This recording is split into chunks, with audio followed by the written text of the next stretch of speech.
बिस्मिल्लाहिर्रहमानिर्रहीम। दोस्तों, एक सवाल है कि क्या ये जो नए कपड़े होते हैं या जितनी भी पहनने के सामान होते हैं, कपड़े जैकेट वगैरह जितनी भी चीज़ें होते हैं, तो उसको धोना चाहिए या नहीं, ये पाक है या नापाक है। तो दोस्तों, उसमें मसला ये है कि जब तक आपको यकीन ना हो उसके नापाक होने का, तो जब तक आपको ये यकीन ना हो कि ये नापाक है तो उस वक्त तक ये पाक होते हैं। तो ऐसा कोई वहम नहीं करना चाहिए।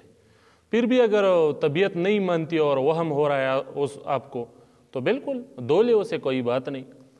इसी तरह से जो पुराने वाले कपड़े होते हैं या पुराने वाली चीज़ें जो कबाड़ में बेचे जाते हैं, तो उसको धोना कैसा है।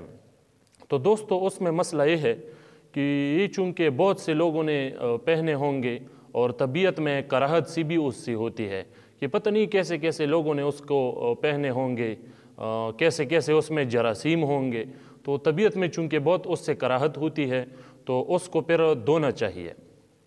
पुराने वाले कबाड़ी चीज़ें जो है उसको धोना चाहिए। तो मसला इस तरह से है।